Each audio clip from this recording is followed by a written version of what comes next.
Hello, and thank you for joining us for this webinar. It'll treat you better than a MRE using screening to prevent veteran suicide.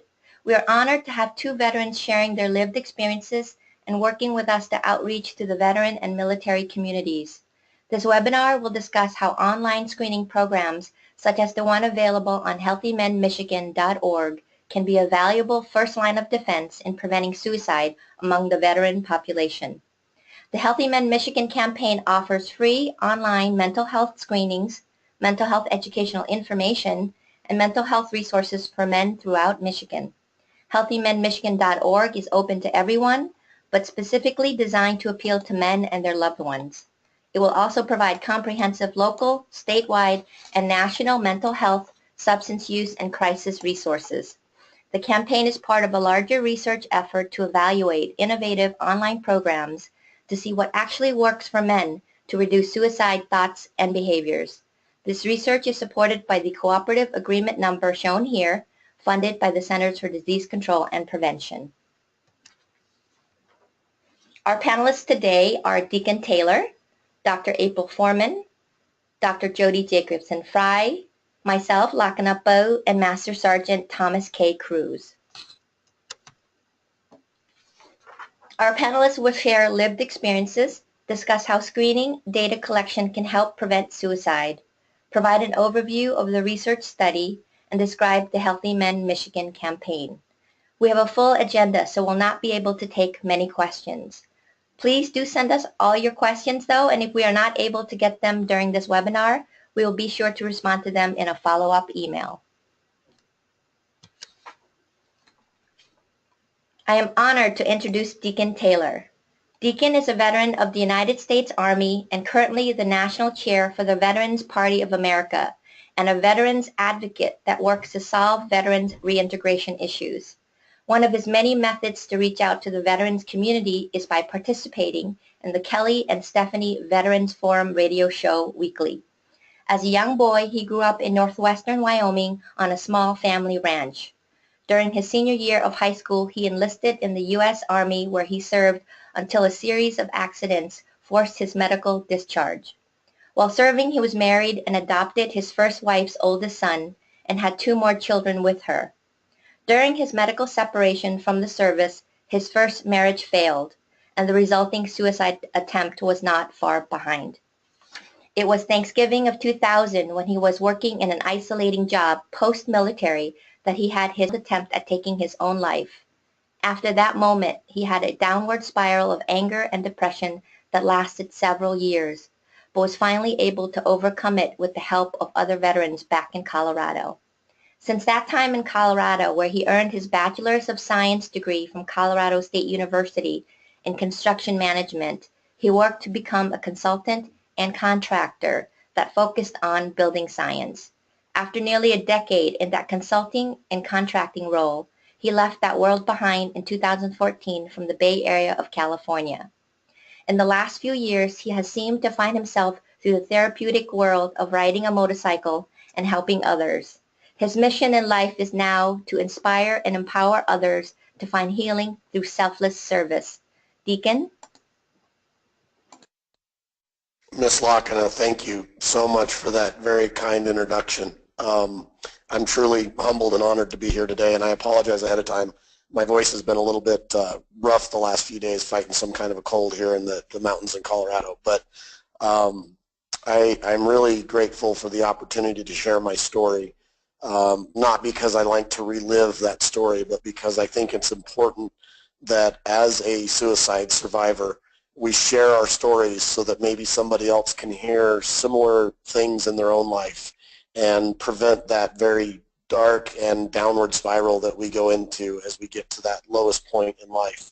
So some of the things that I've discovered through this process of self-healing and self-discovery is that there's a lot of commonalities between suicide attempts.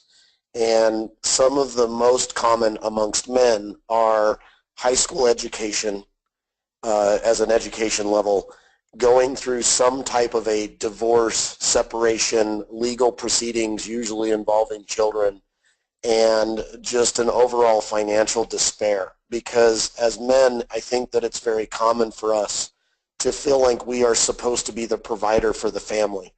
And whether that dynamic is real or not, or it's just perceived, as men, we are taught as young boys that we are supposed to provide for our families. And when we can't provide for that family and things start to fall apart, we tend to go into really dark, disparaging situations very quickly.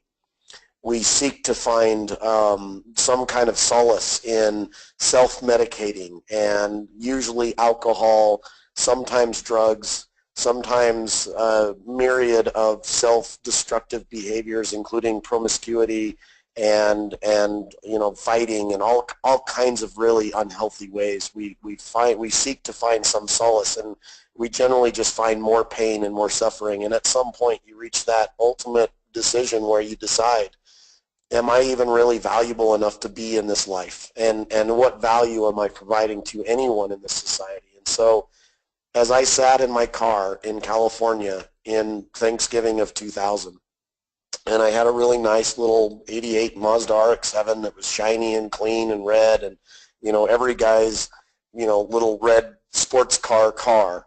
The RX-7 happened to be mine. I was sitting in the Bay Area, and it was Thanksgiving morning, and I had just finished fighting with my ex yet again. And I just knew that there was no way I was ever going to really have any kind of a relationship with my children again, because my ex was convinced that I was a monster.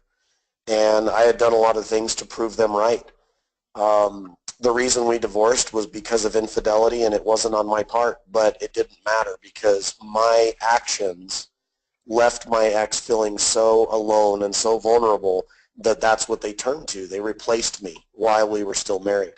And I accept my responsibility, I truly do. And in that moment, when I was sitting in that car, I was looking at my life insurance policy, and I had my trusted Glock 19 sitting in my lap, and the most trusted weapon I ever had. It would always put a round down range.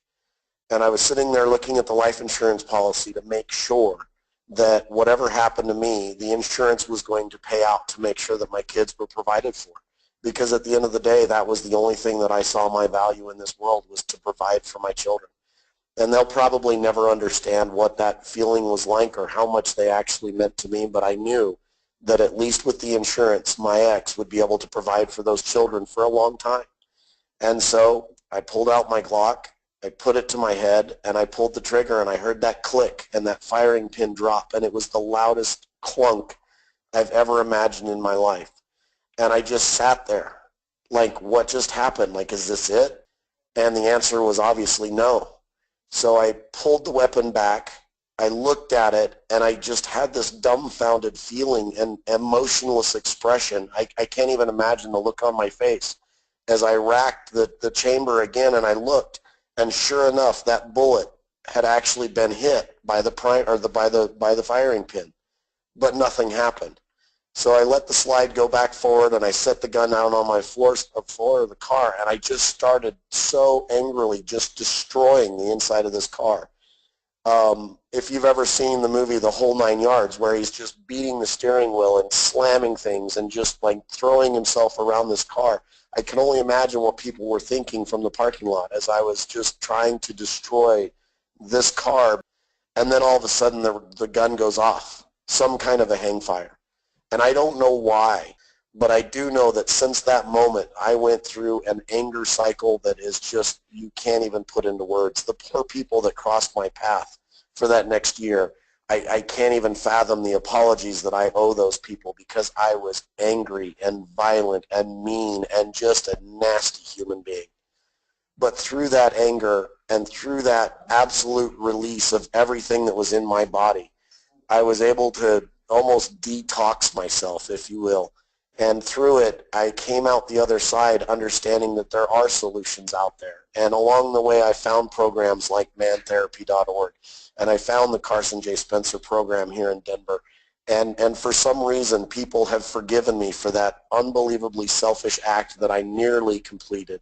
And for some reason, people have loved me in spite of all of the things that I have done wrong in this life. And so if my story can help even one person understand that you are not alone, that you do not have to go out that way, that you do not have to go down that dark rabbit hole, then it is worth every ounce of pain that I relive every time I tell this story, because I'm fighting back the onion ninjas right now, and I can feel them right there behind my eyes, but I'm not going to let them win, because it's more important that somebody else understands that they're not alone in this story, and they're not alone in this process of being depressed, feeling alone, feeling isolated.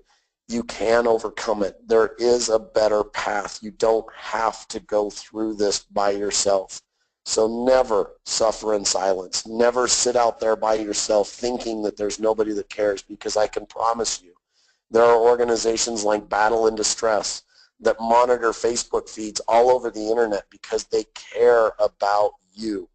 So don't hesitate to call those suicide hotlines. Don't hesitate to ask for help, because believe it or not, there are people that just want to help you. And through this, as a community and as a society, we can solve this problem. I know we can.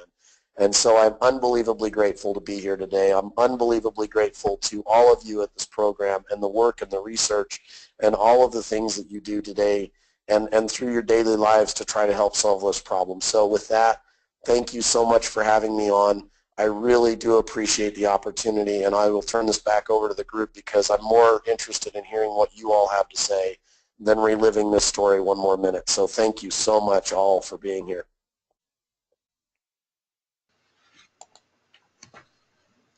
Thank you very much, Deacon. Please welcome Dr. April Forman, licensed psychologist serving veterans as Suicide Prevention Coordinator for Southeast Louisiana Veterans Healthcare System. She also served as Suicide Prevention Lead for Veterans Integrated Service Network 16, a region of Veterans Affairs. She is passionate about helping people with severe, sometimes lethal emotional pain, and in particular, advocates for people with borderline personality disorder, which has one of the highest mortality rates of all mental illnesses. She is known for her work at the intersection of technology, social media, and mental health, with nationally recognized implementations of innovations in the use of technology and mood tracking.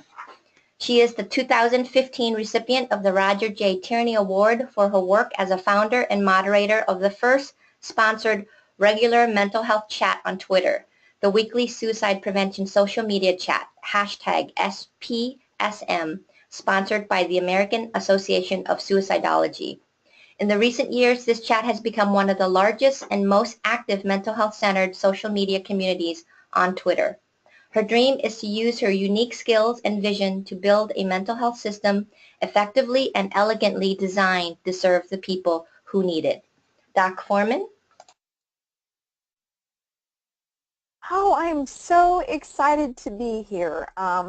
I want to really talk a little bit about where the story for today's journey begins. I am often present with people following the death of a veteran by suicide. This is really one of the more tough moments in the work that I do, and talking with survivors, especially in the days following a death. And when we talk with them about that, one of the things that survivors always want to ask us is, why did somebody die by suicide? And of course, right now we don't always have a really good answer to that. And then oftentimes, and especially the families of veterans, the next question that people begin to ask me, whether it is, their partner or their parents, or a lot of times, their battle buddy or the units that people from the units they might have served in, is they talk about, what can we do to stop this from happening to someone else? And along that line, about a year and a half ago, we had a mother who was discussing that, and I said, people wondered if we could build apps, or if we could use technology in some way, and a mother had about $10,000 that she had raised and was asking if she could build an app. And I said, what we really need, are people's data. And that's a pretty tricky question whenever you're asking that question. And I sort of proposed this, we sort of fed that back to this survivor who's figuring out what to do, with these funds. And myself and some data scientists and some other experts in suicide prevention put together a project called ourdatahelps.org, and you can go there and you can donate your social media data. Was we learned that people who are at risk of suicide, people who have attempted suicide in the past, and even people who may be, I have to tell you this, the linguists call them neurotypicals, but just anybody who even hasn't had a mental health challenge, what we find is that those digital signals, that digital data can be extremely valuable, and there might be something that we could do with it. And I'm going to talk about that a little bit more down the road. Can we go to the next slide? Next slide, please. Oh, there we go. I just had a delay. So I want to tell you a little bit about my mission. When I wake up every morning, and I say this a lot, but I really mean it, my mission in life is to relieve emotional pain, one person, one problem, 1 minute at a time if I have to, and to be more effective than that if I can. And I love serving veterans at risk of suicide, and while, you know, today, this morning, I was answering crisis calls one-on-one with individual veterans, there may be a way that we could possibly reach a lot of people and do a lot of good work in mental health on a really, really large scale using technology. And I want to talk a little bit about my experience with that. Next slide, please. So let me tell you about digital data donation in mental health. And there are several projects that I think fall under this sort of umbrella, and Our Data Helps is one of them. But I want to tell you the Paul Harvey moment about Our Data Help, or excuse me, ourdatahelps.org. So we come up with this idea, and I checked with a bunch of data scientists, and I checked with some expert researchers, and we said, how hard would it be to make projects that created a lot of information about people that could be donated, that people would willingly let us use, and then how could we do really good science with that data, and how could we make sure that it benefits people? And this is how it works. We had some very fancy data scientists get together and build a platform, and you can go there, you can sign up, it's just a few clicks, and you can donate your social media data. And what we think is going to be really useful is, number one, what's really neat is that they've already collected enough data to start doing research on this. They took it to a Johns Hopkins workshop and hacked on this data. They developed processes for keeping it anonymized so that, and while no security or anonymity system is perfect, and nobody in the data science industry will tell you that, we really did work to protect people's identities. And then we were able to immediately, because we had because it was donated data, so there was a lot fewer obstacles to getting it in the hands of researchers, we were immediately able to use a process for vetting researchers and vetting research projects, and already it provided multiple studies that increase our understanding of what leads into a suicide attempt, and what might distinguish somebody who dies by suicide versus somebody who is very, very depressed and thinks about suicide, because those aren't always exactly the same people. The hope is, of course, that these kinds of interesting ideas and insights can be developed quickly, and they can be turned around directly to the benefits of the people who donate, so that we can let our data donators know what kinds of things our research is finding out. For some of you may be familiar with donating your DNA, and I did that over Christmas. I actually asked for it for a Christmas present, if you can believe it. And I took a DNA sample and I sent it off to 23andMe, and I participated in a bunch of research questions. And in exchange, they did an analysis of my DNA and gave me information back, and also share information from all of those research studies, so that I learn about myself, I learn about others, and the world gets information or data about my DNA that it can do research on, sort of for the public good. And because we can benefit so many people, and the bar for getting that information is much lower than getting that information from already existing clinical databases or already existing death certificate databases. Just the bar is so much lower just for access. We can make decisions about how to very, very quickly do the research. In contrast, so that you understand, when we aren't using these digital sorts of processes, it takes years to turn around information about population health and what their needs and concerns are. So a lot of times when you see reports about suicide, for example, they're using information and they're turning around insights about data that are 2 years old. Well, as you know, and I know, a lot changes in 2 years. And so it may be, in fact, that people's needs change. So what might be happening with other people, or what might be leading suicide attempts or mental health needs, you know, in year 2014 might not be the same as 2017, or it might vary by region, or all sorts of other factors. And so it's really interesting to do these digital projects. It creates so much value. We want to get data in time enough, and we want to get specific data about people who need help. The folks that we might get data on using different electronic or digital signal methods might be really better. It might include people that we might not ordinarily be able to reach. It might allow us to help folks we haven't been able to reach or help before. But we have a lot of folks who are worried about what we're going to be doing with those digital signals. And that has been a question I think that's especially important for veterans and for people sort of active duty military. So first of all, I want to tell you about my friend Mike Conway. Mike Conway is a really fancy ethicist who's interested in data and ethics and information. And he says he did just an ethics paper on using digital data for, quote, mental health surveillance, and people find that very, very disturbing. So one of the things that worries them is that one of the things that worries folks is that someone might be taking your information, identifying you, it might be held against you on a security clearance, or you might get outed in some way, or it might prevent you from getting a job, or it might prevent you from owning and being able to properly get access to firearms, things like that. And it sort of freaks people out, kind of like that big brother is watching you. So a couple of things that you need to know about that. First of all, when you see projects like this, a lot of times epidemiologists, and I didn't know this because I'm not an epidemiologist, they use a really creepy term, and it's called mental health surveillance. And it makes you feel like you specifically are being watched, and anybody would be worried about that. And I want to talk with you about a book that my kids really like. I bet you have read this book to your kids. It's called The Monster at the End of This Book. You know, Grover's like, there's a monster within this book. They're coming to get us. They're coming to get us. They're watching us. They're watching us. And we get to the monster at the end of the book.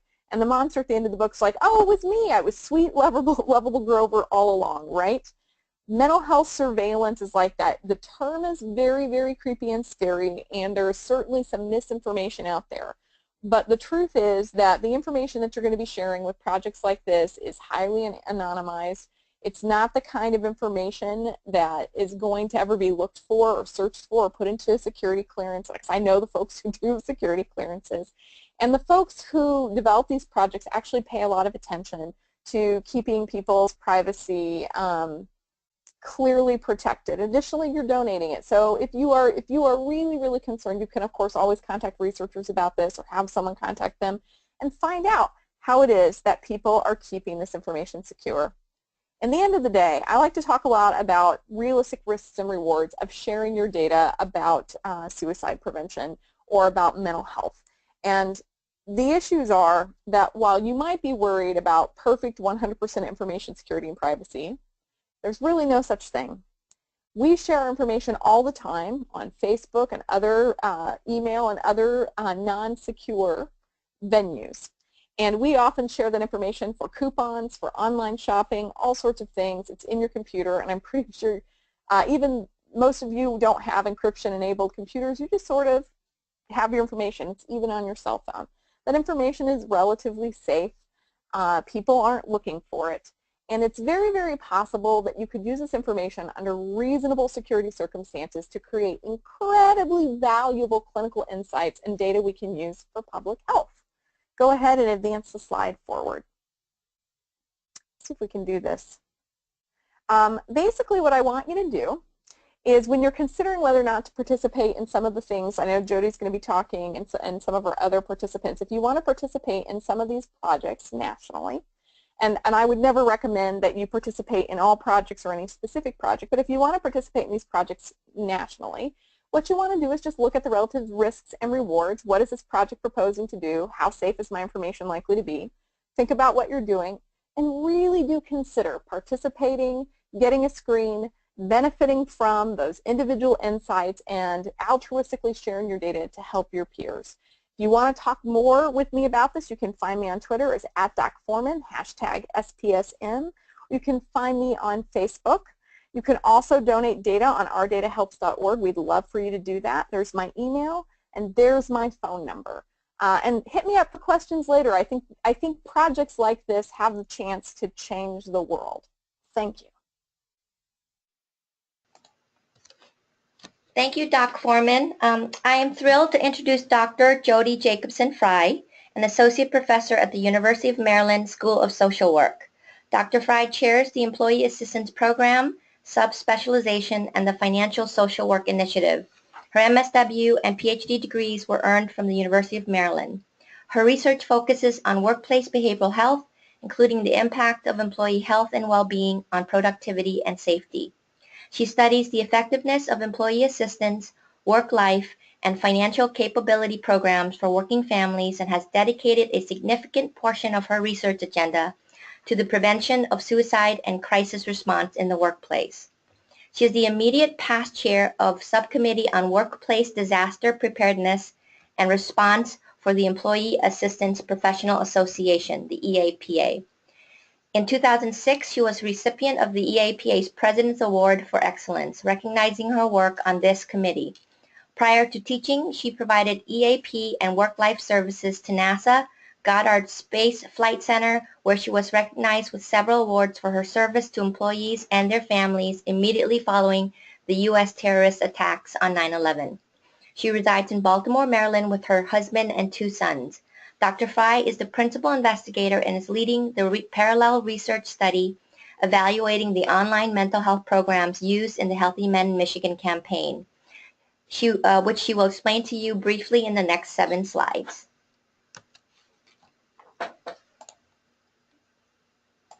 Good afternoon, everybody, and thank you so much for taking time from your very, very busy day to join us on this important webinar. We're thrilled to have you and to be honored with our panel members to talk with you about middle-aged men, depression, and suicide. I just want to also thank again our partners and funders at the CDC for generously funding our project on Healthy Men Michigan, as well as the embedded research study that I'm going to speak about. So many of you know middle-aged men and depression is a major problem, even thinking of it as a critical public health crisis in the U.S. In fact, suicide among middle-aged adults aged 35 to 64 is the 5th leading cause of death in the U.S., which has increased almost 30% since 2000. There's a quote on the screen from a recent report by the Suicide Prevention Resource Center on men in the middle years. And if you haven't had a chance to look at this, it just came out this year, and it's really a fantastic compilation of why we should be concerned about suicide with men in the ages between 35 and 64. Most of the suicide prevention services in this country have actually focused on youth and older adults, when in fact middle-aged adults, particularly men, have not been a focus of targeted intervention.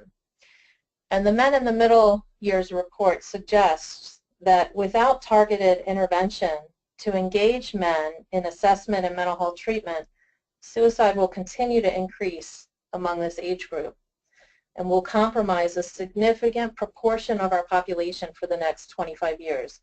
Therefore, the goal nationally to reduce the overall suicide rate in the U.S. requires making a substantial reduction in the suicide rate among men ages 35 to 64, which is really the focus of our webinar today in thinking about veterans in this age group and broader to middle-aged men. Next slide, please. So why Michigan?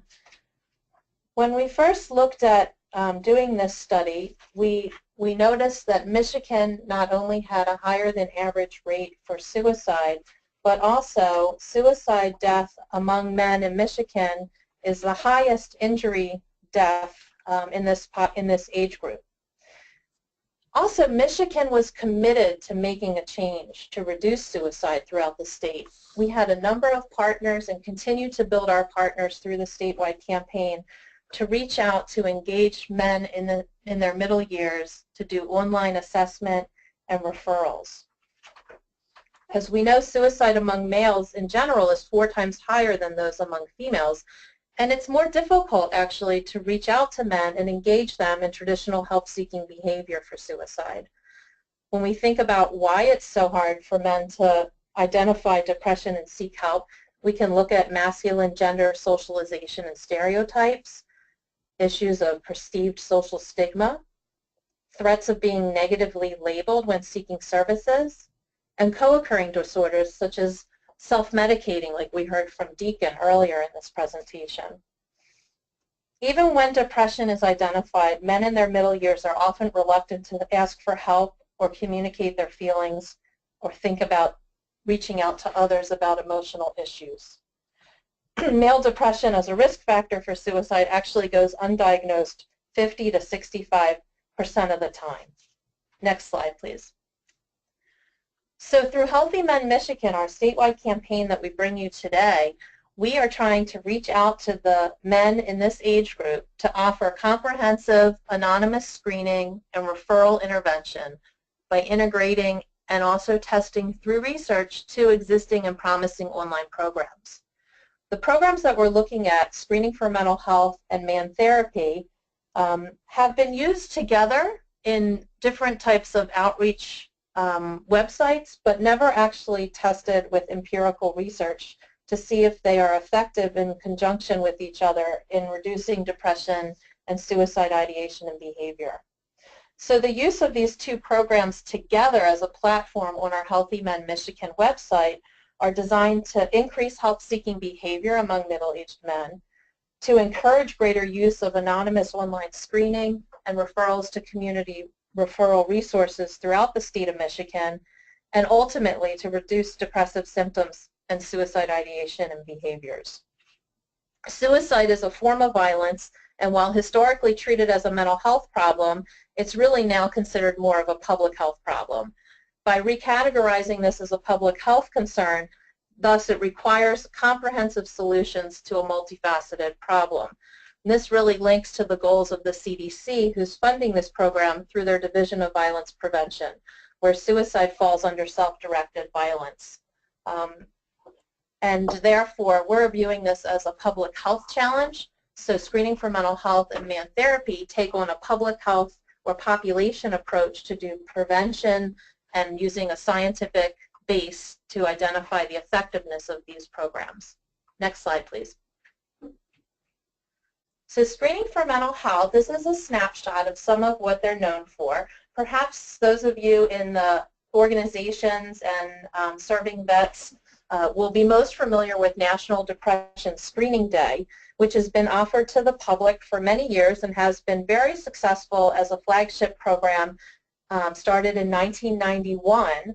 The National Depression Screening Day is actually the U.S.'s oldest voluntary community-based screening program that provides validated screening to over 500,000 people each year. So we are building off of this Depression Screening Day success to also combine screening for suicide. Screening for Mental Health also offers other types of online anonymous screenings and referrals for issues such as alcohol use as well as eating disorders, amongst others. Next slide, please. And then we are combining our efforts in this healthymenmichigan.org website to look at the effect of adding man therapy. And Deacon also mentioned that he kind of stumbled upon this in Colorado. So man therapy is a multi-agency effort that was developed by the Colorado Office of Suicide Prevention, Carson J. Spencer Foundation, and Cactus. It represents an online resource that was designed for men to reach out in talking about the realities of suicide and mental health, but also using a tool that incorporates humor as a way to break down some of those stereotypes and stigma to better engage men in help-seeking behavior. And so at the center of this project is a self-assessment for depression and suicide and anger, as well as other mental health related issues, and then an offering of things like manly mental health tips, an exploration of man therapies, and videos about lived experience, similar to some of those that we've brought today. Next slide. So our project was designed partially based off of a successful website in Massachusetts called Mass Men, which was the first online initiative to really start joining best practices of screening for mental health and man therapy. And so this resource has been available for about 2 years and has been very effective in reaching men in their middle years and engaging them in online screening. The difference here is that Mass Men is not part of a broader research study, whereas the Healthy Men Michigan platform that we're discussing and talking about today also has an embedded research element. Next slide, please. So the purpose of the research study is to, again, look at how the combination of online screening through Screening for Mental Health with the man therapy online resources can help to improve help-seeking behavior among middle-aged men and reduce depression and suicide ideation and behavior. So by going to the healthymenmichigan.org website, men as well as women, anyone that goes to that website, take a depression and suicide screening. And then men who are in between the ages of 35 and 64 who screen at a certain level of risk for depression and suicide are asked to participate in a voluntary research study. No one has to participate in the study, and men who don't participate in the study get all of the resources available to them through Screening for Mental Health. But those that do participate may get randomly assigned to be in a group that will also look at the additive effect of man therapy. So Michigan really provided us an opportunity to come in with partners that are committed to suicide prevention and also being a state that is new to man therapy so that we could truly test the effect to see if using man therapy, a site designed for men, using different types of innovative online techniques would actually help in reducing suicide. So over the next year, we'll be recruiting up to 300 men for this study. And again, we really do hope that you will partner with us as we continue to build statewide partners to promote the website. And that will help us to recruit men for the study. Without knowing what works, we will never be able to really make an effective dent in reducing suicide amongst this population. So we're, again, very honored to be part of this webinar and to work with our partners on the panel, but even more honored to have an opportunity to talk with you today to help develop statewide relationships to promote the website, and then also hopefully I will have data for you in the next year to really show what works and what we can learn from this study. So thank you again, and I will turn this back to Locke Anna.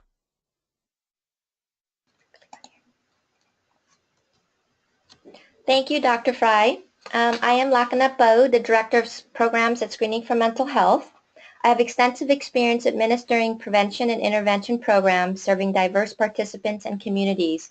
Prior to my position at Screening for Mental Health, I worked at the Nota Begay III Foundation, where I was the Director of Health and Wellness and implemented an obesity and type 2 diabetes prevention program in a Pueblo community in New Mexico. Before that, I worked as a Senior Program Manager at the University of New Mexico Division of Prevention and Population Science, Acoma, Cañoncito, Laguna Teen Centers, where I oversaw all aspects of the day-to-day operations of 3 school-based health centers serving Native American children and their families. In this work, I directly experienced the loss of children and youth to suicide and the impact of these tragedies on peers, families, schools, and communities. I also experienced the tremendous resilience and strengths of these communities that continue to inspire me to do the work that I do today. At Screening for Mental Health, my team and I are responsible for the day-to-day campaign implementation, including outreach and community engagement, promotional partner recruitment, and strategic campaign promotion. Welcome to the Healthy Men Michigan campaign homepage at healthymenmichigan.org. The campaign launched on September 26, 2016, so we are about 4.5 months old. As you can see from the homepage, there is a brief description of the campaign and the opportunity to take a screening. Once users have completed the screening, they will be given resources based on their geographic area. Users who fit the criteria for the research study are able to opt in at the end of the screening, as Dr. Fried had described earlier. The campaign has engaged over 60 mental and behavioral health and suicide prevention resources and promotional partners throughout the state of Michigan. They are listed on the resources page of the Healthy Men Michigan site. Our outreach strategy was to engage organizations, institutions, groups, and individuals to help get the word out. We organized our outreach efforts into 4 groups. Mental behavioral health and suicide prevention groups was one. Education, safety, emergency, faith-based organization was the second group. Business, social, recreational groups was a third group. And male-dominated institutions and industry is a fourth group. We reached out to the mental, behavioral health, and suicide prevention organizations and groups first so that we can engage them as referral resources as well as promotional partners. This webinar is the first of monthly webinars targeting male-dominated institutions and industries. In March, we will be outreaching to the construction industry. In April, to the first responder primary care providers, and in May, state departments and unions. This is our promotional toolkit. The toolkit contains everything you will need to tell the world about the Healthy Men Michigan campaign, such as sample blog posts, social media images, social media posts, information about Healthy Men Michigan, and facts and statistics. It is your one-stop shop for promoting the campaign. You can order in-person materials to help promote the campaign as well. We have posters, coasters, flyers, and wallet cards. You can visit the online shop and order these materials free of charge. The Downloadable Resources Center is an additional tool you can use for promotion. It contains a press release that you can customize, as well as flyers and other promotional materials that can be emailed or can be printed. All we ask is that you fill out this survey so that we know how you are going to use the materials, so that we can track the effectiveness of each outreach strategy. Once you have done that, we will provide you with the login information and you will have access to the DRC. Here is a great example of Healthy Men Michigan outreach. Barb Smith, founder and facilitator of the Saginaw Survivors of Suicide and partner on the Healthy Men Michigan campaign, sent this great photo of her outreach efforts. You can also spread the word about the campaign by liking us on Facebook, following us on Twitter, emailing us, or visiting healthymenmichigan.org.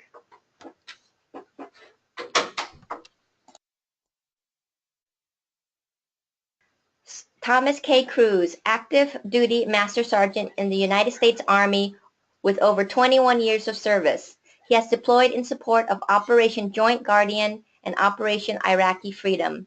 Master Sergeant Cruz has lived experience with suicide prevention and awareness as he attempted in 2010 to take his life.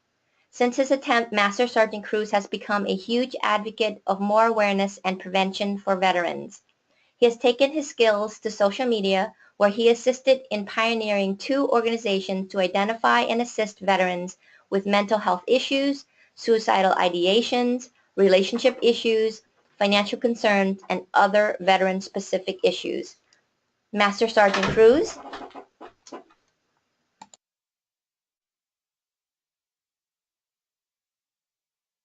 Hello, everyone.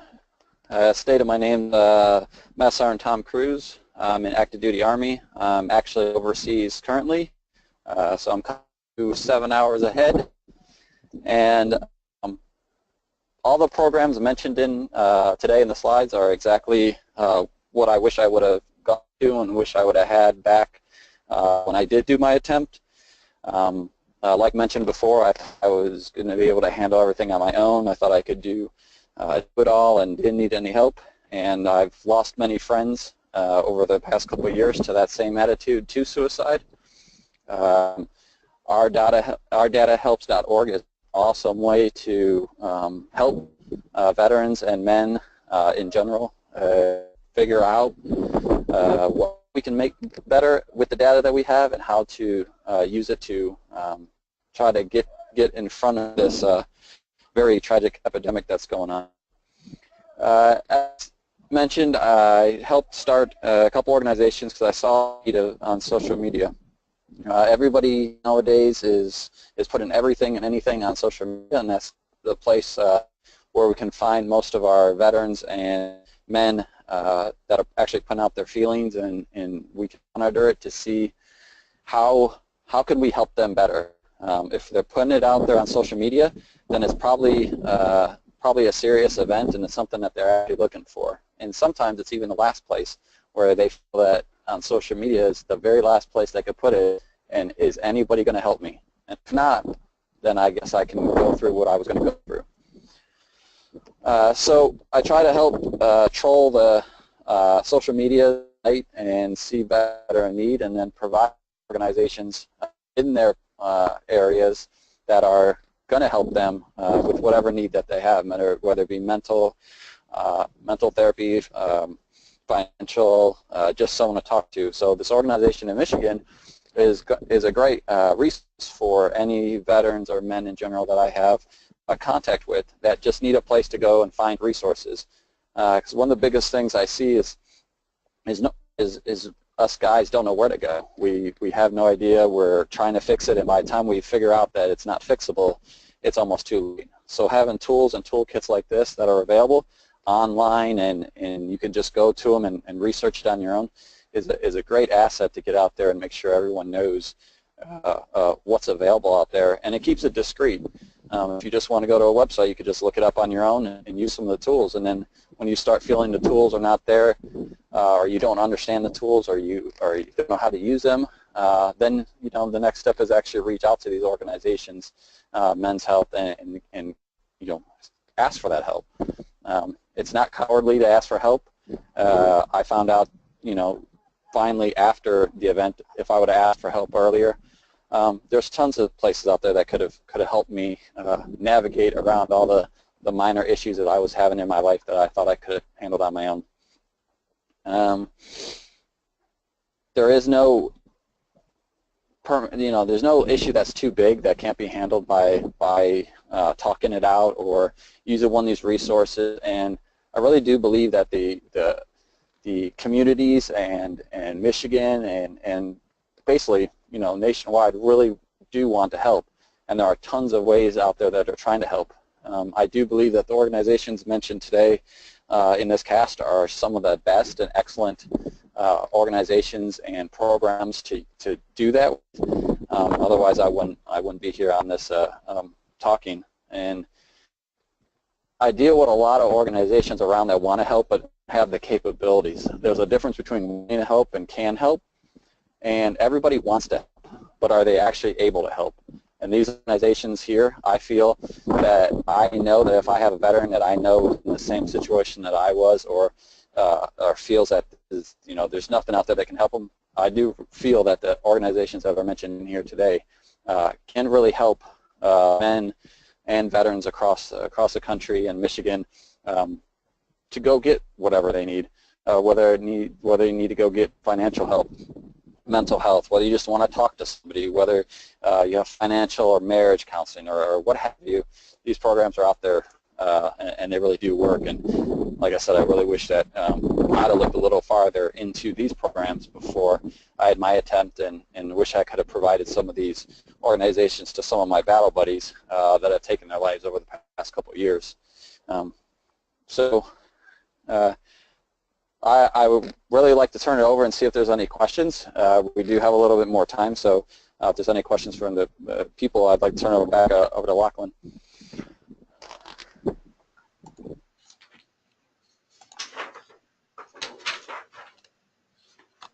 Let me see. I want to thank the panelists, Deacon Taylor, Doc April Forman, Dr. Jody Jacobson Fry, and Master Sergeant Cruz for sharing their lived experiences, the benefits of giving your data to help others, and an overview of the research study, and partnering with us on this webinar to get the word out about Healthy Men Michigan to veterans and military community. As Jody had shared, Dr. Fry, it's an honor to be working with you all on this webinar, and it's an honor to have you all join us. We do have about 9 minutes for questions, and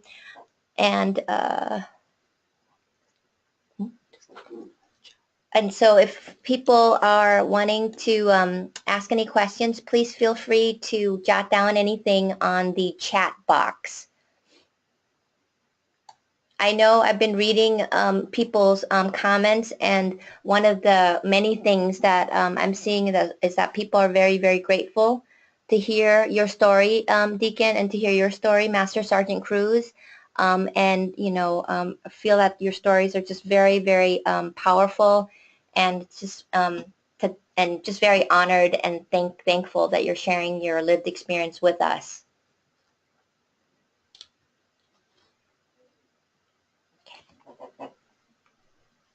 So, okay, is there any questions over here? So far we don't have any questions. Nope, so far so good. No questions for now. So without any further ado, it's about 12:52. I just wanted to thank you all again for joining us. You will have access to our recorded webinar. We will also send you the PowerPoint presentation and email responses to your questions if there's any that's coming in right now. Please promote healthymenmichigan.org to your networks, and consider being our promotional partner if you have not already signed up to be our promotional partner. Or we would love to be able to send you our e-newsletter that we send out about the campaign, so that you are up to date on what's happening, that we send out once a month.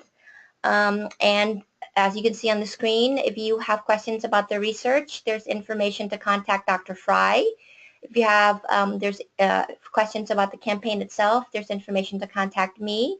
And if you have any questions for Deacon, you are welcome to contact him. And again, you are welcome to email me or Dr. Fry or Deacon with any questions, and we will reply back to everyone in an email. Thank you very much for joining us. Again, it's an honor to be together, and I wish you a wonderful day. Bye-bye.